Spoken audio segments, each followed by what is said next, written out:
ಆಪ್ಕಿ ಅದಾಲತ್ನಲ್ಲಿ ಭಾರತದ ವಿದೇಶ ಮಂತ್ರಿ ಎಸ್ ಜೈಶಂಕರ್ ಅವರ ಮೇಲೆ ಆರೋಪ ಮಾಡಲಾಗ್ತಾ ಇದೆ, ಇವರು ಡಿಪ್ಲೊಮೆಸಿಯನ್ನು ಪಾಲಿಟಿಕ್ಸ್ ಅನ್ನು ಹೊಳೆಯೋದಕ್ಕೆ ಬಳಸ್ಕೊಳ್ತಾರೆ ಅಂತ. ಜೈಶಂಕರ್ ಅವರೇ, ಈಗ ನೀವೇ ಒಪ್ಕೊಂಡ್ಬಿಟ್ರಿ ನೀವು ಡಿಪ್ಲೊಮ್ಯಾಟ್ಗಿಂತ ಜಾಸ್ತಿ ಪೊಲಿಟಿಷಿಯನ್ ಆಗ್ಬಿಟ್ರಿ ಅಂತ. G20ಯ ಸಫಲತೆ ಬಗ್ಗೆ ನಾವು ಅದ್ಭುತವಾದ ಕಥೆಗಳನ್ನ ಕೇಳಿದ್ವಿ. ಅಮೆರಿಕಾದ ಪ್ರೆಸಿಡೆಂಟ್ ಆದ ಜೋ ಬೈಡನ್ ಅವರು ಹೊಗಳಿದ್ರು, ರಷ್ಯಾದ ಪ್ರೆಸಿಡೆಂಟ್ ಕೂಡ ಹೊಗಳಿದ್ರು, ಅವ್ರು ಬರದೇ ಇದ್ರೂ ಖುಷಿಯಾಗಿದ್ದಾರೆ. ಇದು ಸಾಲ್ದು ಅಂತ ನಾನು ಓದಿದ್ದೆ ಚೈನಾ ಕೂಡ ಭಾರತ ಎಷ್ಟು ದೊಡ್ಡ ಪಾತ್ರ ವಹಿಸ್ತು ಅಂತ ಹೊಗಳಿದ್ರಂತೆ. ಆದ್ರೆ ನಮ್ಮ ಲಾಲು ಯಾದವ್ ಜಿ ಅವ್ರು ಹೇಳ್ತಿದ್ದಾರೆ, ಇಷ್ಟು ದುಡ್ಡು ಹಾಳು ಮಾಡಿದ್ರು, ಇಷ್ಟು ಖರ್ಚು ಮಾಡಿದ್ರು, ಭಾರತಕ್ಕೆ ಏನ್ ಸಿಕ್ತು ಅಂತ. ನೋಡಿ, ಅದೇನು ಅಂದ್ರೆ ಲಾಲೂಜಿ ಅವ್ರಿಗಂತೂ ನಾವೆಲ್ಲರೂ ಗೌರವ ಕೊಟ್ಟೇ ಕೊಡ್ತೀವಿ, ನಿಮಗೂ ಗೊತ್ತಿದೆಯಲ್ಲ. ಮತ್ತೆ ಮತ್ತೆ ಮತ್ತೆ ಈಗ ನೀವು ಬೈಡನ್ ಮತ್ತೆ ಪುಟಿನ್ ಅವ್ರ ಹೆಸರು ಹೇಳಿದ್ರೆ ಮತ್ತೆ ಅವ್ರ ಜೊತೆಗೆ ಲಾಲೂಜಿ ಅವ್ರ ಹೆಸರು ಹೇಳೋದು ತುಂಬಾನೇ ಸ್ವಾಭಾವಿಕ ಬಿಡಿ. ಸೊ ನಮ್ಮ ಬಗ್ಗೆ ಏನು ಒಳ್ಳೆ ಮಾತುಗಳು ಕೇಳಿಬರ್ತಾ ಇದೆ, ಇದೇ ಒಂದು ಸಬೂತು ಅನ್ಬೋದು ನಮಗೆ ಏನು ಸಿಕ್ತು ಅನ್ನೋದಕ್ಕೆ. ಆದರೆ ನೀವು ಒಬ್ಬ ಸಾಮಾನ್ಯ ನಾಗರಿಕನ ದೃಷ್ಟಿಯಿಂದ ನೋಡಿದ್ರೆ, ಮೊದಲನೇದಾಗಿ G20ಲಿ ಸ್ಕಿಲ್ಸ್ ಮ್ಯಾಪಿಂಗ್ ಅಂತ ಏನು ಹೇಳ್ತಾರೆ ಅಂದರೆ, ಪ್ರತಿ ದೇಶದಲ್ಲೂ ವಿಶೇಷವಾಗಿ ನಮ್ಮಂತಹ ದೇಶದಲ್ಲಿ ಯುವ ಪೀಳಿಗೆ ಇರುತ್ತೆ, ಅವ್ರ ಹತ್ರ ಟ್ಯಾಲೆಂಟ್ ಇರುತ್ತೆ, ಇಂಜಿನಿಯರ್ಸ್ ಇರ್ತಾರೆ, ಡಾಕ್ಟರ್ಸ್ ಇರ್ತಾರೆ, ಆರ್ಕಿಟೆಕ್ಟ್ ಇರ್ತಾರೆ, ಚಾರ್ಟೆಡ್ ಅಕೌಂಟೆಂಟ್ ಇರ್ತಾರೆ. ಸೊ ಜಗತ್ತಿನ ಸ್ಕಿಲ್ಸ್ ಮ್ಯಾಪಿಂಗ್ ನಡೀತಾ ಇದೆ. ಈ G20ಇಂದಾಗಿ ಒಂಥರದಲ್ಲಿ ಭಾರತದ ಯುವ ಪೀಳಿಗೆ ಪಾಲ್ಗೆ ಗ್ಲೋಬಲ್ ವರ್ಕ್ ಪ್ಲೇಸ್ ಏನಿದೆ ಅದ್ರ ಬಾಗ್ಲುಗಳು ಇನ್ನೂ ತೆರ್ಕೊಳ್ಳುತ್ತೆ. ಸೊ ಇದೊಂದು ಉದಾಹರಣೆ. ನಾನು ನಿಮಗೆ ಇನ್ನೊಂದು ಉದಾಹರಣೆ ಕೊಡ್ತೀನಿ. ನಮ್ಮ ಅತಿಥಿಗಳಾಗಿ ಯಾರ್ಯಾರು ಬಂದ್ರೋ ಅವರೆಲ್ಲರೂ ಭಾರತದ ಕ್ಷಮತೆ ನೋಡಿದ್ರು. ಇದನ್ನ ಹೇಗೆ ಹೇಳ್ಬೋದು ಅಂದರೆ, ಆ 2 ದಿನದಲ್ಲಿ ಯಾವುದಾದ್ರೂ ಒಂದು ವಿಷಯದ ಬಗ್ಗೆ ಹೆಚ್ಚೆಚ್ಚು ಚರ್ಚೆ ಮಾಡಿದ್ರೆ ಅದು ಎಲ್ಲದಕ್ಕಿಂತ ಜಾಸ್ತಿ ಚಂದ್ರಯಾನದಾಗಿತ್ತು. ಅದನ್ನು ಬಿಟ್ರೆ ಇನ್ನು ಕೆಲವು ಜನ 5G ಸ್ಟಾರ್ಟ್ ಬಗ್ಗೆ ಮಾತಾಡಿದ್ರು, ಜನಗಳು ನಮ್ಮ ವ್ಯಾಕ್ಸಿನ್ ಬಗ್ಗೆ ಮಾತಾಡಿದ್ರು. ಆದರೆ ಎಲ್ಲದಕ್ಕಿಂತ ಜಾಸ್ತಿ ಪ್ರಭಾವ ಬೀರಿದ್ದು ಅಂದರೆ ಮೈಂಡ್, ಪ್ರಪಂಚದ ಮೈಂಡ್ ಮೇಲಾಗಿದ್ದು ಅಂದರೆ ಅದು ಚಂದ್ರಯಾನದ್ದು. ಈಗ ಈ ಜನಗಳು ವಾಪಸ್ ಹೋಗ್ತಾರಲ್ಲ, ಅವ್ರಿಗೇನನ್ಸುತ್ತೆ, ಅಲ್ಲ ನಾವು ಭಾರತಕ್ಕೆ ಬಂದ್ವಿ, ಅವ್ರ ಆರ್ಗನೈಸೇಷನ್ ಎಷ್ಟು ಚೆನ್ನಾಗಿತ್ತು ಅಂತ ನೋಡಿದ್ವಿ, ಭಾರತದ ಕ್ಷಮತೆ ಎಷ್ಟು ಚೆನ್ನಾಗಿತ್ತು. ಸೊ ನೀವೇ ನೋಡಿ ಅವ್ರ ಮೈಂಡ್ ಎಷ್ಟು ಬದಲಾಗತ್ತೆ ನೋಡಿ. ಫೈನಲಿ ಇನ್ನೊಂದು ಹೇಳಬೇಕು ಅಂದರೆ, ಈ G20 ಏನಿದೆ ನಾವದನ್ನ ರಾಜಧಾನಿಯಲ್ಲಿ ಇಡ್ಲಿಲ್ಲ, ವಿಜ್ಞಾನ ಭವನದಲ್ಲಿ ಇಡ್ಲಿಲ್ಲ, ಇದನ್ನ ಇಡೀ ದೇಶದಲ್ಲೇ ಸಂಭ್ರಮಿಸ್ಲಾಯಿತು. 60 ನಗರಗಳಲ್ಲಿ ಆಚರಿಸಲಾಯಿತು, ಪ್ರತಿ ಸ್ಟೇಟಲ್ಲೂ ಆಚರಿಸಲಾಯಿತು. ಸೊ ಇದರಿಂದ ಟೂರಿಸಂ ಮೇಲಾದ ಪ್ರಭಾವ ನೋಡಿ. ಸೊ ನಾನು ಹೇಳ್ತೀನಿ, ಉದ್ಯೋಗದ ದೃಷ್ಟಿಕೋನದಿಂದ ನೋಡಿ, ಟೂರಿಸಂದು ಇನ್ನೊಂದು, ಭಾರತದ ಕ್ಷಮತೆ ಮತ್ತೆ ಏನು ರಫ್ತು ಏನಾಯಿತು ಅದನ್ನ ನೋಡಿದ್ರೆ ಅದ್ರ ವಿಷಯನೇ ತಗೊಳ್ಳಿ, ಇಲ್ಲ ನೀವು ರಿಸೋರ್ಸಸ್ ವಿಷಯನೇ ತಗೊಳ್ಳಿ, ಬ್ಯಾಂಕ್, ಲ್ಯಾಂಡ್, ಡೆವಲಪ್ಮೆಂಟ್, ರಿಸೋರ್ಸ್ ಏನಿದೆ, ನಾನು ಹೇಳ್ತೀನಿ ಪ್ರತಿ ಕ್ಷೇತ್ರದಲ್ಲೂ ಈ G20 ಪ್ರಭಾವ ಬೀರಿದೆ. ಜೈಶಂಕರ್ ಜಿ, ಸಮಿಟ್ಸ್ ಮೊದಲು ನಡೀತಿತ್ತು, ಪ್ರಧಾನಮಂತ್ರಿಗಳು ಮೊದಲು ಇರ್ತಿದ್ರು, ಈ ಥರ ಯಾರೂ ಇರಲಿಲ್ಲ. ಆದ್ರೆ ಸಮಿಟ್ಸು ಈ ಥರ ನಡೀತಾ ಇರಲಿಲ್ಲ. ಇಡೀ ದೇಶದಲ್ಲೇ ಇದನ್ನ ಹರಡ್ಬಿಟ್ರಿ, ಅದರಿಂದ ರಾಜಕೀಯದ ಲಾಭ ಆಗ್ಲಿ, ಇಮೇಜ್ ಹೊಳಿಲಿ, ಮೋದಿಜಿ ಅವರಿಗೆ ಹೆಸರು ಬರಲಿ. ಇಲ್ಲೇನಾದ್ರೂ ಹೊಳಿತಾ ಇದ್ರೆ ದೇಶ ಹೊಳಿತಾ ಇದೆ, ಭಾರತ ಹೊಳಿತಿದೆ. ಒಂದಷ್ಟು ಜನ ನನಗೆ ಸೋಷಿಯಲ್ ಮೀಡಿಯಾದಲ್ಲಿ ಚಿತ್ರಗಳನ್ನ ಕಳಿಸಿದ್ದಾರೆ. ಮೊದಲು ನಾವು ಹೇಗೆ ಸಿಂಪಲ್ ಆಗಿರೋ ಭಾರತವನ್ನ ತೋರಿಸ್ತಿದ್ವಿ, ಮತ್ತೆ ನೀವು ಯಾವ ರೀತಿ ಹೊಳಿತಾ ಇರೋ ಭಾರತನ ಜನಗಳಿಗೆ ತೋರಿಸ್ತಾ ಇದ್ದೀರಾ ಅಂತ ಆ ಚಿತ್ರಗಳನ್ನ ನಿಮ್ಗೆ ತೋರಿಸೋದಕ್ಕೆ ಇಷ್ಟಪಡ್ತೀನಿ. ಮೊದಲು ಇಲ್ಲಿಗೆ ವಿದೇಶಿ ಅತಿಥಿಗಳು ಬರ್ತಿದ್ದಾಗ ಅವರಿಗೆ ಯಾವ ತರದ ಭಾರತನ ತೋರಿಸ್ತಿದ್ರು ಅಂತ. ಈ ಚಿತ್ರನ ನನಗೊಬ್ರು ವ್ಯೂವರ್ ಕಳಿಸಿದ್ದಾರೆ. ಇದ್ರಲ್ಲಿ ನೋಡ್ಬೋದು, ಹಿಂದೆ ವಿದೇಶಿಗಳಿಂದ ಅತಿಥಿಗಳು ಬರ್ತಿದ್ದಾಗೆಲ್ಲ ನಾವು ಅವರಿಗೆ ಇಂಥ ಭಾರತ ತೋರಿಸ್ತಾ ಇದ್ವಿ.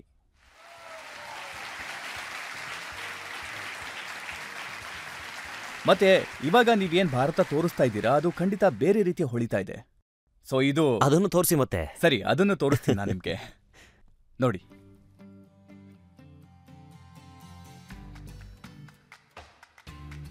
ಈಗ ಈ ಚಿತ್ರಗಳನ್ನ ನೋಡಿದ ನಂತರ ನಿತೀಶ್ ಕುಮಾರ್ ಅವರ ಪಾರ್ಟಿಲಿರೋರು ಹೇಳ್ತಿದ್ದಾರೆ, ನೀವು ಬಿಹಾರದ ಜಾಗಗಳನ್ನ ತೋರಿಸಿದ್ರಿ, ಎಲ್ರಿಗೂ ನಳಂದ ವಿಶ್ವವಿದ್ಯಾಲಯ ತೋರಿಸಿದ್ರಿ, ಸೊ ಈ ಎಲ್ಲಾ ಕ್ರೆಡಿಟ್ ನಿತೀಶ್ ಕುಮಾರ್ಗೆ ಸಿಗ್ಬೇಕು ಅಂತ. ಅಲ್ಲ ನೋಡಿ, ಒಂದ್ ವೇಳೆ ಎಲ್ರೂ ಕ್ರೆಡಿಟ್ ತಗೋಬೇಕು ಅಂತ ಬಯಸಿದ್ರೆ ದೇಶಕ್ಕಂತೂ ಅದು ಒಳ್ಳೇದೇ ಅಲ್ವಾ.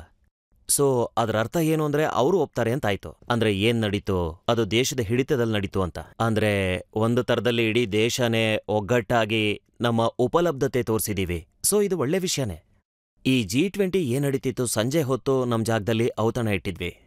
ಸೊ ಅದರಲ್ಲಿ ತಮಿಳ್ನಾಡು ಚೀಫ್ ಮಿನಿಸ್ಟರ್ ಏನಿದ್ದಾರೆ, ಸ್ಟಾಲಿನ್ ಜಿ ಅವರು ಬಂದಿದ್ರು. ಸೊ ನಾವಿಬ್ರು ಮಾತಾಡ್ತಿದ್ವಿ. ಸೊ ನಾನವರು ಕೇಳ್ದೆ ನಿಮ್ಗೆ ಹೇಗನ್ನಿಸ್ತು ಅಂತ.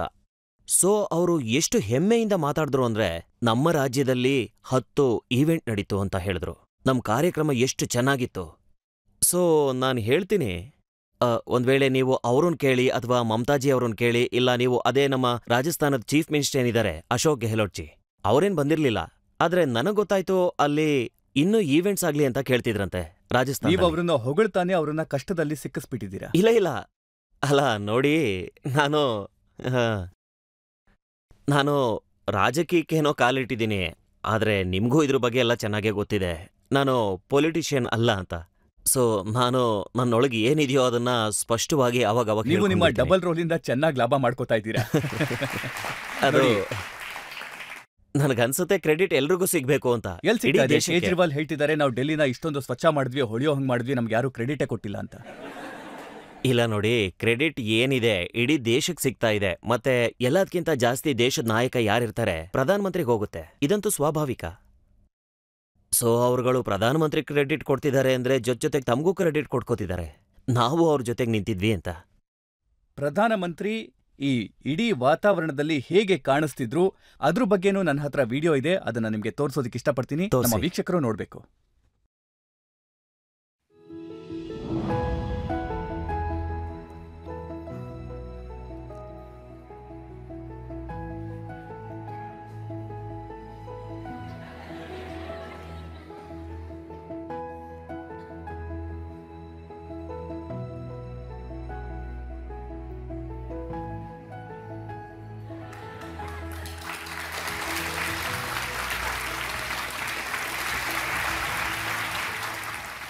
ಈಗ ನೀವೇ ನಮ್ಗೆ ಇದನ್ನ ಹೇಳ್ಬೇಕು, ಇಷ್ಟೊಂದೆಲ್ಲ ಬೇರೆ ಬೇರೆ ದೇಶದ ಬೇರೆ ಬೇರೆ ಥರದ ಜನಗಳು, ಬೇರೆ ಬೇರೆ ಭಾಷೆನಲ್ಲಿ ಮಾತಾಡೋರು ಎಲ್ರನ್ನೂ ಹೇಗ್ ಸೆಟ್ ಮಾಡ್ಕೊಂಡ್ಬಿಟ್ರು ಮೋದಿಜಿ ಅಂತ. ಅದು ನಿಜಾನೇ, ನೀವು ನಿಜಾನೇ ಹೇಳಿದ್ರಿ. ಆದ್ರೆ ನೋಡಿ, ಒಂದು ಮೋದಿಜಿ ಯಾರನ್ನೇ ಭೇಟಿ ಮಾಡಿದ್ರೂ ಎಲ್ಲೋ ಒಂದು ಕಾಮನ್ ಪಾಯಿಂಟ್ ಹುಡ್ಕೊಂಡ್ಬಿಡ್ತಾರೆ. ನಾನು ಅವ್ರ ಜೊತೆಗೆ ಪ್ರಪಂಚ ಸುತ್ತಾಡ್ತಾ ಹತ್ತತ್ರ 10 ವರ್ಷ ಆಗೋಯ್ತು. ಮತ್ ನಾನ್ ನೋಡಿರೋ ಪ್ರಕಾರ ಈ 10 ವರ್ಷಗಳಲ್ಲಿ ಅವರು ಎಂತ ಒಬ್ಬ ಪ್ರಧಾನಮಂತ್ರಿ ಅಂದ್ರೆ, ಅವ್ರು ಪ್ರಧಾನಮಂತ್ರಿ ಆದಾಗ ನಿಮ್ಗೂ ನೆನ್ಪಿರ್ಬೇಕು ರಜತ್ಜಿ, ಜನಗಳೆಲ್ಲರೂ ಮಾತಾಡ್ತಾ ಇದ್ರು ಇವ್ರಿಗಂತೂ ವಿದೇಶಿ ನೀತಿ ಬಗ್ಗೆ ಯಾವುದೇ ಜ್ಞಾನನೇ ಇಲ್ಲ ಅಂತ. ಇವ್ರು ಹೇಗ್ ಸಂಭಾಳಿಸ್ತಾರೆ, ಏನ್ ಮಾಡ್ತಾರೆ ಅಂತಾನೆ ಗೊತ್ತಿಲ್ಲ. ಈಗ ಅದೇ ಪ್ರಧಾನಮಂತ್ರಿನ ನೀವು ನೋಡಿ, ಅವ್ರ ಸಕ್ಸಸ್ ಹೇಗಿದೆ ಅನ್ನೋದನ್ನ. ಮತ್ತೆ ಇದಕ್ಕೆ ಕಾರಣ ಅಂದ್ರೆ ಅವರು ತುಂಬಾನೇ ಒಂದು ತರದಲ್ಲಿ ತುಂಬಾ ಓಪನ್ ಮೈಂಡೆಡ್ ನಾಯಕರು. ಜೊತೆಗೆ ಅವರು ಜನಗಳ ಜೊತೆಗೆ ಚೆನ್ನಾಗಿ ಕನೆಕ್ಟ್ ಆಗ್ತಾರೆ. ಈಗ ನೋಡಿ, ಈ ಜೋ ಬೈಡನ್, ನಾವ್ ಅನ್ಕೋತಿದ್ವಿ ಮೋದಿಜಿಗೆ ಟ್ರಂಪ್ ಜೊತೆ ದೋಸ್ತಿ ಇದೆ ಅಂತ. ಜೋ ಬೈಡನ್ ಟ್ರಂಪ್ನ ಸೋಲ್ಸ್ ಬಂದವರು, ಅವರು ಇವ್ರು ದೋಸ್ತ್ ಆಗ್ಬಿಟ್ರು. ಈಗ ಇದನ್ನ ಮೆಚ್ಕೊಳ್ಳೇಬೇಕಲ್ವಾ ಮೋದಿಜಿನ. ಸೊ ಏನಂದ್ರೆ, ಮತ್ತೆ ಅಲ್ಲ, ನೀವು ಇವ್ರ ಬಗ್ಗೆ ಮಾತಾಡ್ತಿದ್ದೀರಾ, ಇವ್ರಿಗೆ ಮುಂಚೆ ಒಬಾಮಾನೂ ಇದ್ರು. ಸೊ ಒಂದು ತರದಲ್ಲಿ ಮೋದಿಜಿ ಅವ್ರದ್ದೊಂದು ಕ್ಯಾರೆಕ್ಟರ್ ಇದೆ. ಅಂದ್ರೆ ಅವ್ರು ಯಾರ ಜೊತೆಗೆ ಸಂಪರ್ಕಕ್ಕೆ ಬರ್ತಾರೋ ನೀವು ನೋಡ್ಬೋದು. ಮತ್ತೆ ಖುದ್ದು ನಿಮ್ಗೆ ಹೇಳಿದ್ರು ಹೇಗೆ ಅವರ ದೋಸ್ತಿ ಡೊನಾಲ್ಡ್ ಟ್ರಂಪ್ ಜೊತೆ ಆಯ್ತು, ಹೇಗೆ ಅವರು ಇವರಿಗೆ ವೈಟ್ ಹೌಸ್ ಅನ್ನ ತೋರಿಸಿದ್ರು ಅಂತೆಲ್ಲ. ಆದ್ರೆ ಜೋ ಬೈಡನ್ ಜೊತೆ ಇದು ಹೇಗಾಯ್ತು ಅಂತ ಹೇಳಕ್ಕಾಗತ್ತಾ? ಮೊದಲು ಅವರಿಬ್ರು ಯಾವಾಗ ಭೇಟಿಯಾಗಿದ್ದು ಅಂದ್ರೆ ಅದು 2014ರಲ್ಲಿ. ಆ ಸಮಯದಲ್ಲಿ ಜೋ ಬೈಡನ್ ಏನಿದ್ರು ಉಪರಾಷ್ಟ್ರಪತಿಯಾಗಿದ್ರು. ಮತ್ತೆ ಅದು ಮೋದಿಜಿಯವರ ಮೊದಲನೇ ಟ್ರಿಪ್ ಆಗಿತ್ತು US ಗೆ. ಅವರು ಮೇನಲ್ಲಿ ಪ್ರಧಾನಮಂತ್ರಿ ಆದ್ರು, ಡಿಸೆಂಬರ್ನಲ್ಲಿ ಬಂದಿದ್ರು. ಆ ಸಮಯದಲ್ಲಿ ನಾನು ರಾಯಭಾರಿಯಾಗಿದ್ದೆ ಅಮೆರಿಕದಲ್ಲಿ. ಮತ್ತೆ ಅವ್ರದ್ದು ಏನಂತಾರೆ ಕೆಮಿಸ್ಟ್ರಿ ಏನಿದೆ, ಅದು ಜೋ ಬೈಡನ್ ಕೂಡ ಒಂದರ್ಥದಲ್ಲಿ ತುಂಬಾ ಓಪನ್ ವ್ಯಕ್ತಿಯಾಗಿದ್ರು. ಅವರು ತುಂಬಾನೇ ಅವ್ರ ಮನಸ್ಸಿನಲ್ಲಿ ಏನಿದೆಯೋ ಅದನ್ನ ತೋರಿಸ್ಕೊಂಡ್ಬಿಡ್ತಾರೆ. ಸೊ ಅವ್ರ ಸ್ನೇಹ ಅಲ್ಲಿಂದ ಶುರುವಾಯಿತು. ಆ ಟೈಮಲ್ಲಿ ಅವರು ಮೋದಿಜಿಗೋಸ್ಕರ ಒಂದು ಲಂಚ್ ಹೋಸ್ಟ್ ಮಾಡಿದ್ರು. ಮತ್ತೆ ಅವರು ಯಾವಾಗ ರಾಷ್ಟ್ರಪತಿಯಾಗಿ ಆಯ್ಕೆಯಾದ್ರು 2020ರಲ್ಲಿ ಬಂದ್ರು. ಸೊ ಅದು ಸ್ವಾಭಾವಿಕವಾಗಿ ಆ ಹಳೇ ಭೇಟಿ ಏನಾಗಿತ್ತು ಅದ್ರದ್ದು ಏನ್ ಪಾಸಿಟಿವ್ ಪ್ರಭಾವ ಮತ್ತೆ ಮತ್ತೆ ಮತ್ತೆ ಅದ್ರ ನೆನಪುಗಳೇನಿತ್ತು ಅದು ನ್ಯಾಚುರಲಿ ಅದ್ರ ಪರಿಣಾಮ ಇದ್ದೇ ಇರುತ್ತೆ. ಮತ್ತೆ ನೀವು ನೋಡಿರ್ಬೋದು, ಅಂದ್ರೆ ಶುರುನಲ್ಲೇ ಅವರು ರಾಷ್ಟ್ರಪತಿ ಆಗ್ತಾ ಇದ್ದ ಹಾಗೇನೆ ಅವ್ರು ಮೊಟ್ಟ ಮೊದಲು ಏನಂತಾರೆ, ಆ ಸಮಯದಲ್ಲಿ ಕೋವಿಡ್ ಇನ್ನೂ ಹಬ್ಬಿತ್ತು. ಸೊ ಮೀಟಿಂಗ್ಸ್ನಲ್ಲಿ ಏನಿತ್ತು ಅದು ವರ್ಚುವಲ್ ಮೀಟಿಂಗ್ಸ್ ಆಗಿರ್ತಿತ್ತು. ಮೊದಲನೇ ಮೀಟಿಂಗ್ ಏನಿತ್ತು ಅದು ಮೋದಿಜಿ ಅವ್ರ ಜೊತೆನೆ ನಡೀತು. ಸೊ ಆ ಕ್ವಾಡ್ ಗ್ರೂಪಿಂಗ್ ಏನಿದೆ ಅದ್ರ ಮಾಧ್ಯಮದಲ್ಲಿ ಮತ್ತೆ ಅವ್ರು ಭೇಟಿಯಾದಾಗ, ಸೊ ನನಗೆ ಯಾಕಂದ್ರೆ ಇಬ್ರು ಏನಿದ್ದಾರೆ ನೋಡಿ, ಪಾಲಿಟಿಕ್ಸ್ನಲ್ಲಿ ತುಂಬಾನೇ ಅನುಭವಿಗಳು. ನೀವೇನಾದ್ರೂ ಇವತ್ತು ಡೆಮೋಕ್ರೆಟಿಕ್ ಪಾಲಿಟಿಕ್ಸ್ನ ನೋಡಿದ್ರೆ, ನಾನು ಹೇಳ್ತೀನಿ ಡೆಮೋಕ್ರೆಟಿಕ್ ಪಾಲಿಟಿಕ್ಸ್ನಲ್ಲಿ ಮೋದಿಜಿ ಈಗ ಎಲ್ರಿಗಿಂತ ಸೀನಿಯರ್ ಆಗ್ತಾರೆ ಪ್ರೆಸಿಡೆಂಟ್ಸ್ ಮತ್ತೆ ಪ್ರೈಮ್ ಮಿನಿಸ್ಟರ್ಗಳ ಸ್ಥಾನದಲ್ಲಿ. ಮತ್ತೆ ನೀವೇನಾದ್ರೂ ಇಡೀ ಪಾಲಿಟಿಕ್ಸ್ನ ಅನುಭವ ನೋಡ್ತು ಅಂದ್ರೆ, ಸೊ ಇವ್ರಿಗೆ ಬೈಡೆನ್ ಅವ್ರಿಗಿಂತಲೂ 50 ವರ್ಷಗಳ ಅನುಭವ ಇದೆ. ಅವರಂತೂ ತುಂಬಾ ಚಿಕ್ಕ ವಯಸ್ಸಲ್ಲೇ ಸೆನೆಟರ್ ಆಗಿದ್ರು. ಮತ್ತೆ ಈ ಅನುಭವಿ ಪೊಲಿಟಿಷಿಯನ್ಸ್ ಏನಿದ್ದಾರೆ ಅವ್ರದ್ದು ಪರಸ್ಪರ ಕನೆಕ್ಟ್ ಏನಿರುತ್ತೆ, ವಿಶೇಷವಾಗಿ ಡೆಮೋಕ್ರೆಟಿಕ್ ಪಾಲಿಟಿಕ್ಸ್ನಲ್ಲಿ. ನೋಡಿ, ಅಮೆರಿಕದ ಪ್ರೆಸಿಡೆಂಟ್ ಸ್ವತಃ ಅವರೇ ಎದ್ದು ಸಮಿಟ್ ನಡೀತಾ ಇರುವಾಗ ಮೋದಿಜಿ ಅವರ ಹತ್ರಕ್ಕೆ ಬರೋದು, ನನಗೆ ನಿಮ್ಮ ಆಟೋಗ್ರಾಫ್ ಬೇಕು ಅಂತ ಕೇಳೋದು, ಒಬ್ಬ ಅಮೆರಿಕನ್ ಪ್ರೆಸಿಡೆಂಟ್ ಇದನ್ನ ಕೇಳೋದು ತುಂಬಾ ದೊಡ್ಡ ವಿಷಯನೇ. ಅವ್ರು ಇನ್ನೂ ಒಂದು ಹೇಳಿದ್ರು, ಅದೇ ಜಪಾನ್ನಲ್ಲಿ ಅವರು ಆಟೋಗ್ರಾಫ್ ಬಗ್ಗೆ ಮಾತಾಡ್ತಿದ್ದಾಗ, ಇವ್ರ ಪಾಪ್ಯುಲಾರಿಟಿ ರೇಟಿಂಗ್ ನೋಡಿ. ಸೊ ಅದು ಬೇರೆ ಪೊಲಿಟಿಕಲ್ ಲೀಡರ್ಸ್ಗೆ ಅನುಭವಕ್ಕೆ ಬಂದಿದೆ. ಅಂದ್ರೆ 10 ವರ್ಷ ಆದ್ಮೇಲೂ ಕೂಡ ನಿಮ್ ರೇಟಿಂಗ್ 70%ಗಿಂತ ಜಾಸ್ತಿ ಇದ್ರೆ, ಸೊ ಇದೊಂದು ಅದ್ಭುತನೇ ಅಂತ ಅವ್ರಿಗೂ ಅನ್ಸಿದೆ. ಮತ್ತೆ ನಾನು ಆಗ್ಲೇ ಹೇಳ್ದಾಗೆ ಒಂದು ಆ ರೆಸ್ಪೆಕ್ಟ್, ಮತ್ತೆ ಇನ್ನೂ ಒಂದೇನು ಅಂತಂದ್ರೆ, ಅವರು ಭಾರತಕ್ಕೆ ಬಂದಾಗ, ಭಾರತದ ಬಗ್ಗೆ ಓದಿದಾಗ ಅವ್ರಿಗೆ ಮಾಹಿತಿ ಸಿಗುತ್ತೆ. ಅದರಿಂದ ಅವ್ರಿಗೆ ಗೊತ್ತಾಗುತ್ತೆ ಕಳೆದ 10 ವರ್ಷಗಳಲ್ಲಿ ಏನು ಪರಿಕಲ್ಪನೆಯಾಗಿದೆ ಅಂತ, ಮತ್ತೆ ಆ ಪರಿವರ್ತನೆಗೆ ಕಾರಣ ಏನು ಅಂತ. ಈಗ ಆ ಪರಿವರ್ತನೆ ಕಾರಣ ಏನು ಅಂದ್ರೆ, ಇವತ್ತು ನಮ್ಮೊಳಗಿದ ಆತ್ಮವಿಶ್ವಾಸ ಹೆಚ್ಚಾಗಿದೆ, ಅದರಿಂದಾಗಿ ನಮ್ಮ ಕ್ಷಮತೆ ಹೆಚ್ಚಾಗಿದೆ. ಹಾಗಾಗಿ ಈಗ ಇಟಲಿ ಪ್ರೈಮ್ ಮಿನಿಸ್ಟರ್ ಏನಿದ್ದಾರೆ ಅವರ ಜೊತೆ ಮೋದಿಜಿ ಇರೋ ಚಿತ್ರಗಳು ಸೋಷಿಯಲ್ ಮೀಡಿಯಾದಲ್ಲಿ ತುಂಬಾನೇ ವೈರಲ್ ಆಗ್ತಿದೆ. ಮತ್ತೆ ಅವರು ಹೇಳ್ತಾರೆ, Narendra Modi is the most loved leader in the world. ಈಗ ಸುಮಾರು ದೇಶಗಳೇನಿದೆ ಮತ್ತೆ ಲೀಡರ್ಸ್ ಏನಿದ್ದಾರೆ, ಅವ್ರ ಕಣ್ಣಲ್ಲಿ ಇವತ್ತು ನರೇಂದ್ರ ಮೋದಿ ಒಂದು ಥರದಲ್ಲಿ ರೋಲ್ ಮಾಡೆಲ್ ಆಗ್ಬಿಟ್ಟಿದ್ದಾರೆ. ಅಂದ್ರೆ ಅವ್ರಿಗೆ ಏನನ್ಸುತ್ತೆ ಅಂದ್ರೆ, ಮೋದಿಜಿ ಒಂದು ಥರದಲ್ಲಿ ಡಿಸೈಸಿವ್ ಅನ್ಸುತ್ತೆ, ಸಾಹಸಿ ಅನ್ಸುತ್ತೆ. ಅಂದ್ರೆ ದೊಡ್ಡ ದೊಡ್ಡ ಸವಾಲುಗಳು ಬಂತು, ಸೊ ಇವರು ಅವುಗಳನ್ನೆಲ್ಲ ಎದುರಿಸಿ ನಿಲ್ತಾರೆ. ಇವರು ಯೋಚನೆ ವಿಶಾಲವಾಗಿದೆ. ಇತ್ತೀಚೆಗೆ ಏನಂದ್ರೆ ಪ್ರಪಂಚ ನೋಡಿ ತುಂಬಾನೇ ಟೆಕ್ ಸಾವಿ ಆಗಿದೆ. ಈಗ ಅವ್ರಿಗೇನನ್ಸುತ್ತೆ ಅಂದ್ರೆ, ಮೋದಿಜಿ ಏನಿದ್ದಾರೆ, ಒಂದ್ ವೇಳೆ ಪ್ರಪಂಚದಲ್ಲಿ ನೀವು ನೋಡಿದ್ರೆ ಲೀಡರ್ಸ್ ಅಲ್ಲಿ ತುಂಬಾ ಜಾಸ್ತಿ ಟೆಕ್ ಸಾವಿ ಯಾರು ಅಂತ ಅಂದ್ರೆ ಮೋದಿಜಿಯವರ ನಂಬರ್ ಅದರಲ್ಲೂ ಬರುತ್ತೆ. ಸೊ ಎಲ್ಲ ದೇಶ, ಎಲ್ಲ ಲೀಡರ್, ಎಲ್ಲ ದೇಶದ ಪಬ್ಲಿಕ್ ಏನಿದ್ದಾರೆ ಅವರು ತಮ್ಮ ದೃಷ್ಟಿಯಿಂದ ನೋಡ್ತಾರೆ. ಮತ್ತೆ ಒಂದ್ಸಲ ಒಂದ್ ಕಡೆ ನನ್ಗನ್ಸುತ್ತೆ, ಯಾಕೆ ಅಂದ್ರೆ ಮೋದಿಜಿಯವರ ಪ್ರಭಾವ ಏನಿದೆಯೋ ಅದು ಯಾವ ರೀತಿ ಇದೆ ಅಂತಂದ್ರೆ ಎಲ್ರಿಗೂ ಒಂದಲ್ಲ ಒಂದ್ ರೀತಿಲಿ ಕನೆಕ್ಟ್. ಈ head of the States, prime ministers ಎಲ್ಲರೂ ನಿಮ್ಮನ್ನ ಭೇಟಿಯಾದಾಗ ಮೋದಿಜಿ ಬಗ್ಗೆ ಏನ್ ಮಾತಾಡ್ತಾರೊಬ್ರು? ನೋಡಿ, ನನ್ನ ಮಟ್ಟಿಗೆ ತುಂಬಾ ದೊಡ್ಡ ಪ್ರಾಬ್ಲಮ್ ಏನಾಗುತ್ತೆ ಅಂದ್ರೆ, ಎಲ್ರು ಬರ್ತಾರೆ, ಎಲ್ರು ಭೇಟಿ ಆಗೋದಿಕ್ ಬಯಸ್ತಾರೆ. ನಾನು ಅವ್ರ ಟೈಮ್ ಮ್ಯಾನೇಜರ್ ಕೂಡ. ಸೊ ನನ್ಗಂತೂ ಒಂದ್ ಸ್ವಲ್ಪ ಪ್ರಾಬ್ಲಮ್ ಕೂಡ ಆಗ್ಬಿಡುತ್ತೆ, ಎಲ್ರೂ ಹೇಗ್ ಭೇಟಿ ಮಾಡಿಸೋದು, ಹೇಗ್ ಇದನ್ನೆಲ್ಲ ಆರ್ಗನೈಸ್ ಮಾಡೋದು ಅಂತ. ಎಲ್ರಿಗೂ ಭೇಟಿ ಆಗೋ ಆಸೆ ಅಂತೂ ಇದೆ, ನಿಮ್ಗಂತೂ ಅದು ಅನ್ಸೆ ಇರಬೇಕು. ಆ G20 ಈ ಸುತ್ತಿಗೆ ಏನಿದೆ ಅದನ್ನ ಬಡಿದ್ರು, ಮತ್ತೆ ಅವರು ಇವರು ಕೊಟ್ಬಿಟ್ರು, ಲೂಲಾ ಕೊಟ್ಬಿಟ್ರು. ಅಂದ್ರೆ ಇಲ್ಲಿ ನಮ್ ಜವಾಬ್ದಾರಿ ಅಂದ್ರೆ ನಮ್ ಕಾರ್ಯಕ್ರಮ ಮುಗ್ದೋಯ್ತು ಅನ್ನೋ ತರ.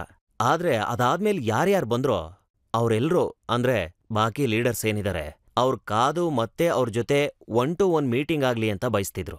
ಸೊ ನಮ್ಮ ಕಾರ್ಯಕ್ರಮ ಏನಿದೆಯೋ ಅದು ಅವತ್ತು ತುಂಬಾ ಹೊತ್ತು ನಡೀತು, ರಾತ್ರಿ ತನಕ ನಡೆದಿತ್ತು. ಯಾಕೆ ಅಂದ್ರೆ ಎಲ್ರೂ ಏನಿದ್ದಾರೆ ಜೊತೆಗೆ ವಾಪಸ್ ಹೋಗ್ಬೇಕು. ಖುಷಿ ಅಂತೂ ಆಗತ್ತಲ್ವಾ? ಆಸ್ಟ್ರೇಲಿಯಾದ ಪ್ರೈಮ್ ಮಿನಿಸ್ಟರ್ ಹೇಳಿದ್ರು ಮೋದಿ ಇಸ್ ದ ಬಾಸ್ ಅಂತ. ಸೊ ಮೋದಿಜಿ ಅದೇನ್ ಡೈಲಾಗ್ ಹೊಡೆದಿರ್ಬೇಕು ಅವರು ಹಾಗೆ ಮೋದಿ ಇಸ್ ದ ಬಾಸ್ ಅಂತ ಹೇಳೋದಕ್ಕೆ? ಇಲ್ಲ, ಡೈಲಾಗೇ ನೋಡ್ದಿಲ್ಲ. ಈಗ ಮೋದಿಜಿ ಏನಿದ್ದಾರೆ ಅವರು ತಮ್ಮ ಡೈಲಾಗ್ನ ಒಂದ್ ಥರದಲ್ಲಿ ರೇಡಿಯೇಟ್ ಮಾಡ್ತಾರೆ. ಅವ್ರು ಬರ್ತಿದ್ದಾಗೆ ನಿಮ್ಗೂ ಅನ್ಸೋದಿಲ್ವಾ ಹಿ ಇಸ್ ದ ಬಾಸ್?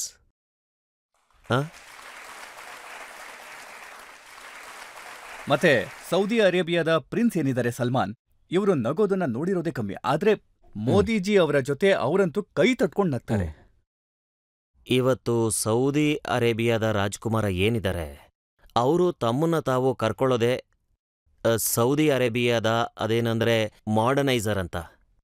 ಅಂದ್ರೆ ಈ ದೇಶ ಇದ್ರ ಹಿಂದಿನ ಯುಗ ನಿಮಗೆ ಗೊತ್ತಿರದೆ ಅಲ್ಲೇನಂದ್ರೆ ಇವರು ಎಲ್ಲಾ ಥರದ ಕ್ಷೇತ್ರದಲ್ಲೂ ತುಂಬಾ ಪ್ರಗತಿ ಸಾಧಿಸಿದ್ದಾರೆ.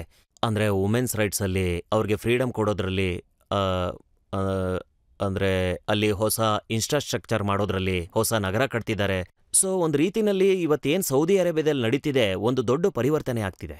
ಈಗ ಇಂಥ ಜನಗಳಿಗೆ ಏನನ್ಸುತ್ತೆ ಅಂದ್ರೆ, ಈಗ ನಾವು ಪ್ರಪಂಚದಲ್ಲೇ ನೋಡ್ತು ಅಂದ್ರೆ, ಮತ್ತೆ ಯಾರಾದ್ರೂ ರೋಲ್ ಮಾಡಲ್ ಇದ್ರೆ, ಎಲ್ಲ ಬೇರೆಯವ್ರಿಗೆ ಇದೇ ತರ ಯಾವ್ದಾದ್ರೂ ಎಕ್ಸ್ಪೀರಿಯನ್ಸ್ ಅನುಭವ ಇದ್ರೆ ಅದರಿಂದ ನಮ್ಗೇನಾದ್ರೂ ಸಿಗುತ್ತೆ. ಸೊ ಅವ್ರ ಮನಸ್ಸಿನಲ್ಲಿ ಏನಿತ್ತು, ನೀವುಗಳು ಡಿಜಿಟಲ್ನಲ್ಲಿ ಅವ್ರದ್ದು ಒಂದು ವಿಷಯ ನಿಮ್ಗೆ ಹೇಳ್ಬಿಡ್ತೀನಿ.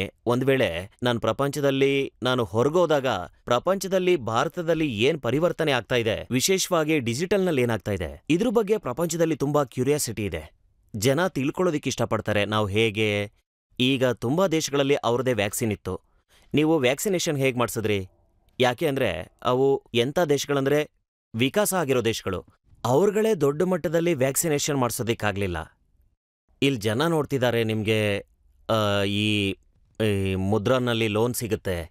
ಒಂದ್ ವೇಳೆ 40 ಕೋಟಿ ಜನಕ್ಕೆ ಲೋನ್ ಸಿಗುತ್ತೆ ಅಂದ್ರೆ, ಅಥವಾ ಅನ್ನಭಾಗ್ಯದಲ್ಲಿ ನಿಮಗೆ ಧಾನ್ಯ ಸಿಗುತ್ತೆ ಅಂದ್ರೆ 80 ಕೋಟಿ ಜನಗಳಿಗೆ ಧಾನ್ಯ ಸಿಗ್ತಿದೆ. ಮತ್ತೆ ಇಲ್ಲಿನ ಲೀಕೇಜ್ ಬಗ್ಗೆನೂ ಅವ್ರಿಗೆ ಗೊತ್ತಿದೆ. ಅದು ನಮ್ಮ ಪರಂಪರೆಯಾಗಿತ್ತು, ರಾಜಕೀಯ ಪರಂಪರೆಯಾಗಿತ್ತು ಲೀಕೇಜು. ಈಗ ಆ ಲೀಕೇಜ್ ಬಂದಾಗೋಗಿದೆ ಅಂದ್ರೆ ಹೇಗೆ ಅಂತ ತಿಳ್ಕೊಳಕ್ ಕೇಳ್ತಾರೆ. ನಾನಂತೂ ಬಾಕಿ ಲೀಡರ್ಸ್ಗಳಿಂದನೂ ಕೇಳಿದ್ದೀನಿ, ನಮ್ ದೇಶದಲ್ಲೂ ಲೀಕೇಜ್ ಆಗತ್ತೆ, ನಾವು ಬಂದ್ ಮಾಡೋದಿಕ್ ನೋಡ್ತಿದ್ದೀವಿ. ಸೊ ಒಬ್ರಂತೂ ಕೇಳೇ ಬಿಟ್ರು, ಏನಿದ್ರದ್ದು ಟೆಕ್ನಾಲಜಿ ಅಂತ. ನಾನಂದ್ರೆ ಟೆಕ್ನಾಲಜಿ ಏನಿದ್ರು ಡಿಜಿಟಲ್, ಇನ್ನೊಂದು ಟೆಕ್ನಾಲಜಿ ಮೋದಿಜಿ ಅಂತ. ಸೊ ಒಂದು ಚಿತ್ರನ ಇಡೀ ಪ್ರಪಂಚನೇ ನೋಡ್ತಿತ್ತು. 20ಕ್ಕಿಂತ ಹೆಚ್ಚಿನ ದೇಶಗಳ ನಾಯಕರು ರಾಜ್ಘಾಟಲ್ಲಿ ನಿಂತಿದ್ದಾರೆ 4 ಕಡೆ. ಮತ್ತವರಲ್ಲಿಗೆ ಬಂದಾಗ ಅಂದ್ರೆ ಪ್ರಧಾನಮಂತ್ರಿ ಮೋದಿ ಮತ್ತೆ ಜೋ ಬೈಡನ್ ಮುಂದೆ ಬರ್ತಿದ್ರೆ ಮಿಕ್ದವ್ರೆಲ್ಲ ಹಿಂದೆ ಹಿಂದೆ ಬರ್ತಿದ್ದಾರೆ. ಸೊ ಈ ಐಡಿಯಾ ಯಾರ್ದಾಗಿತ್ತು ಅಂದ್ರೆ ಎಲ್ರನ್ನೂ ರಾಜ್ಘಾಟ್ಗೆ ಕರ್ಕೊಂಡು ಹೋಗ್ಬೇಕು ಅನ್ನೋದು? ಇಲ್ಲ ರಾಜ್, ಇದರಲ್ಲಿ 2 ವಿಷಯ ಇತ್ತು. ಇದು ಮೋದಿಜಿ ಐಡಿಯಾ ಆಗಿತ್ತು. ಯಾಕೆ ಅಂದ್ರೆ ಗಾಂಧೀಜಿ ಒಂದು ಅರ್ಥದಲ್ಲಿ ಹೇಳಬೇಕು ಅಂದ್ರೆ ಇಡೀ ಪ್ರಪಂಚದಲ್ಲೇ ತುಂಬಾ ದೊಡ್ಡ ಐಕಾನಿಕ್ ಫಿಗರ್ ಅವರು. ಸೊ ಇವರೆಲ್ಲರೂ ಭಾರತಕ್ಕೆ ಬಂದಾಗ ಇವ್ರನ್ನ ಎಲ್ಲರೂ ಏನಿದ್ದಾರೆ ತಮ್ಮ ಶ್ರದ್ಧಾಂಜಲಿ ಕೊಡೋದಕ್ಕೆ ಅಲ್ಲಿ ಹೋಗೋದು ಸೂಕ್ತವಾಗಿರುತ್ತೆ. ಮತ್ತೆ ನನ್ಗನ್ನಿಸ್ತು ಇದು ತುಂಬಾನೇ ನ್ಯಾಚುರಲ್ ವಿಷಯ ಅಂತ.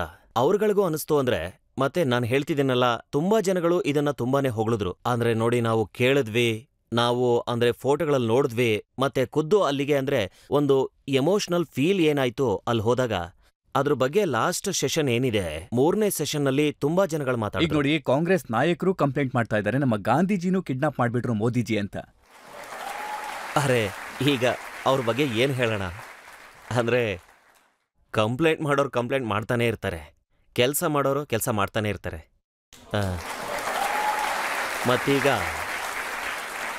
ಈಗೇನಿದೆ, ನಾನು ನಿಮಗೆ ಇನ್ನೂ ಒಂದ್ಸಲ ಹೇಳ್ತಿದ್ದೀನಿ ನೋಡಿ, ಈ G20 ಏನಿದೆ ಇದು ರಾಜಕೀಯ ವಿಷಯ ಅಲ್ಲ, ಇದು ದೇಶದ ವಿಷಯ. ನಾವು ಯಾವುದೊಬ್ಬ ಭಾರತೀಯ ನಾಗರಿಕ ಆದ್ರೂ ಅವ್ರಿಗೆ ಪ್ರೌಡ್ ಫೀಲ್ ಇದು ಮಾಡಿ. ರಾಜಕೀಯದ ವಿಷಯನೇ, ಯಾಕಂದ್ರೆ ಇದರಿಂದಾಗಿ ವಿರೋಧ ದಳದ ನಾಯಕರು ತಮ್ಮಲ್ಲೇ ಕಿತ್ತಾಡ್ತಾ ಇದ್ದಾರೆ.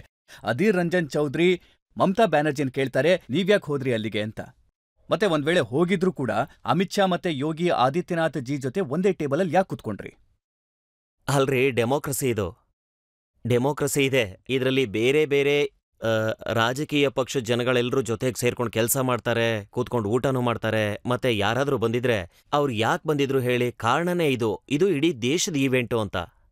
ಒಂದ್ ವೇಳೆ ನಿಮ್ ಯೋಚನೆ ಇಷ್ಟು ಸಣ್ಣದಾಗಿದೆ ಅಂದ್ರೆ, ಯಾವಾಗ ನೀವು ದೇಶದ ಸಂಪನ್ಮೂಲಗಳ ಬಗ್ಗೆ ಹೆಮ್ಮೆ ಪಡ್ಬೇಕೋ ಅದನ್ನ ನೀವು ಒಂದ್ ವೇಳೆ ನೀವಿದನ್ನ ರಾಜಕೀಯ ಮಾಡ್ಕೊಂಡ್ಬಿಟ್ರೆ, ಈಗ ಅದಕ್ಕೇನು ಉತ್ತರ ಕೊಡೋಣ ಹೇಳಿ?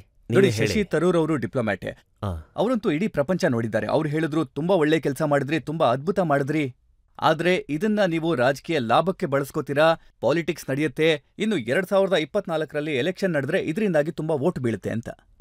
2024ರಲ್ಲಿ ಏನ್ ನಡೆಯುತ್ತೋ ಅದಂತೂ ಸರ್ಕಾರದ ರೆಕಾರ್ಡ್ ಮೇಲೆ ನಡೆಯುತ್ತೆ.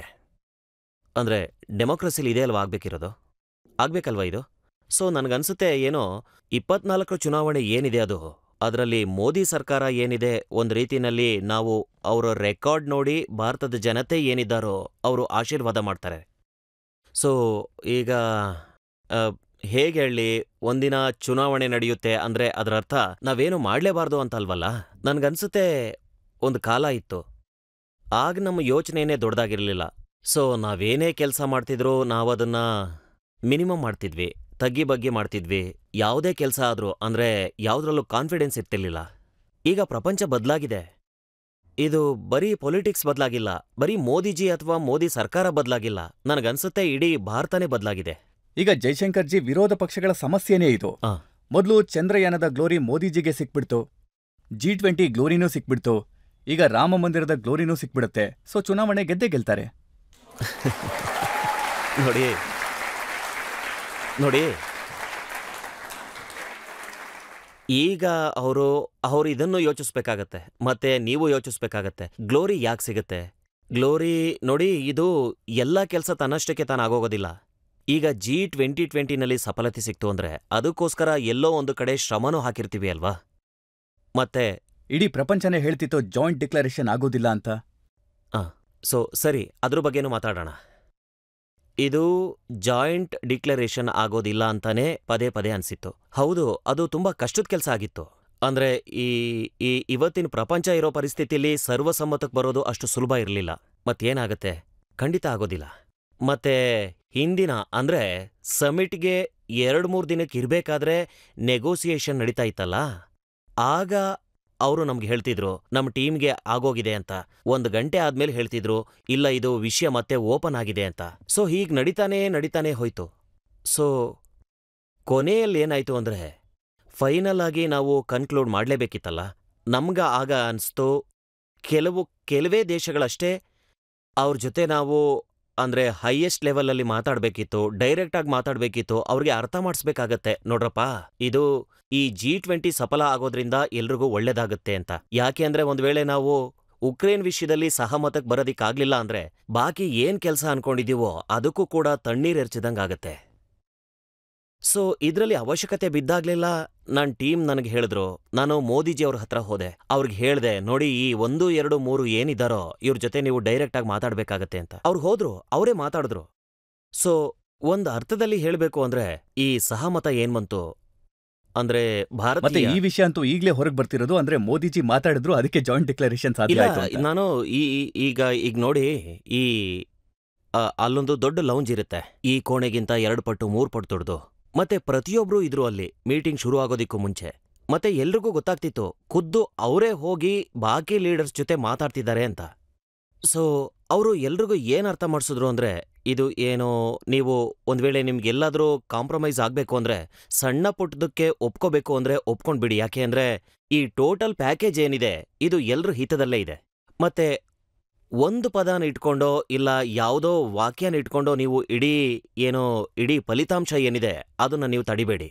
ಸೊ ನನಗನ್ಸುತ್ತೆ ಸುಮಾರು ಜನ ಲೀಡರ್ಸ್ ಏನಿದ್ರು ಅವ್ರಿಗೂ ಅನಿಸ್ತು. ಮತ್ತೆ ಅವ್ರಿಗೆ ಅಂದ್ರೆ ತಮ್ಮ ಸಂಬಂಧಗಳ ಕಾಳಜಿನೂ ಇತ್ತು. ಆದ್ರೆ ಅವ್ರಿಗೆ ಮೋದಿಜಿನೂ ಅವ್ರ ಬಗ್ಗೆ ನಾನು ಒಂದ್ ಅರ್ಥದಲ್ಲಿ ಹೇಳ್ಬೇಕು ಅಂದ್ರೆ ಪರ್ಸನಲ್ ರೆಸ್ಪೆಕ್ಟ್ ಕೂಡ ಇತ್ತು. ನೋಡಿ, ಹಿಂದಿನ ಕಾಲದಲ್ಲಿ ನಾನಂತೂ 40 ವರ್ಷದಿಂದ ಈ ಪ್ರೊಫೆಷನ್ನಲ್ಲಿದ್ದೀನಿ. ನಾವು ನೋಡ್ತಿದ್ವಿ ಪ್ರತಿಯೊಂದು ವಿಷಯಕ್ಕೂ ಒಂದು ಅಮೆರಿಕ ಕಡೆ ನೋಡ್ತಿದ್ವಿ, ಇಲ್ಲ ರಷ್ಯಾ ಕಡೆ ನೋಡ್ತಿದ್ವಿ. ಅವರ ಲೀಡರ್ಸ್ ಏನ್ ಮಾಡಿದ್ರು ಅದು ಸರಿ, ಮತ್ತೆ ಬಾಕಿ ಎಲ್ರೂ ಅವರ ಹಿಂದೆ ಹೋಗ್ತಿದ್ವಿ. ಈಗ ನೀವು ಆ ರೋಲನ್ನೇ ಬದಲಾಯಿಸ್ಬಿಟ್ರಿ. ಈಗ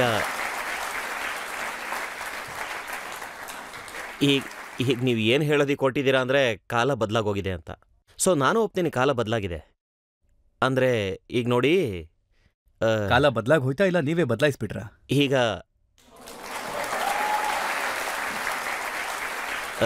ನೀವು ಡಿಪ್ಲೊಮ್ಯಾಟ್ನ ಕೇಳ್ತಾ ಇದ್ದೀರಾ, ಪೊಲಿಟಿಷಿಯನ್? ನನ್ನ ಕಣ್ಗಂತೂ ನೀವೀಗ 2 in 1. ಇಲ್ಲ, ನಾನು ಏನು ಹೇಳ್ತೀನಿ ಅಂದ್ರೆ ಒಂದಷ್ಟು ಬದಲಾಗೂ ಇದೆ, ಒಂದಷ್ಟು ಬದಲಾಯಿಸಿದ್ದೂ ಇದೆ. ಅಪೋಸಿಷನ್ ಅವರಂತೂ ಹೇಳ್ತಾನೆ ಇದ್ರು, ಸಮ್ಮಿಟ್ ಅಂತೂ ಪ್ರತಿ ಗವರ್ನಮೆಂಟ್ ಕಾಲದಲ್ಲೂ ನಡೀತಿರುತ್ತೆ, ಹಾಗೆ ಇದು ಬೈ ಚಾನ್ಸ್ ಮೋದಿಜಿ ಪ್ರಧಾನಮಂತ್ರಿ ಆಗ್ಬಿಟ್ರು ಇಲ್ಲ ಅಂತ. ರಜತ್ಜಿ, ನೀವು ನನಗೊಂದು ವಿಷಯ ಹೇಳಿ. ಅಂದ್ರೆ ನೀವು 40 ವರ್ಷದಿಂದ ಇದ್ದೀರಾ ಮತ್ತು ನಾನು 40 ವರ್ಷದಿಂದ ಇದ್ದೀನಿ.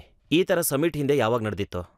ಯಾಕೆ ಅಂದ್ರೆ ಹಿಂದಿನ ಸಮಿಟ್ ಅದೇ ಜನರು ಮಾತಾಡ್ತಿದಾರಲ್ಲ, ಅದು 1983ನಲ್ಲಿ ಆ ನಾನ್ ಅಲಯನ್ಸ್ ಸಮಿಟ್ ನಡೆದಿತ್ತು. ನಾನು ಜೂನಿಯರ್ ಆಫೀಸ್ ಆಗಿದ್ದೆ, ನಾನು ಇದ್ದೆ ಅಲ್ಲಿ.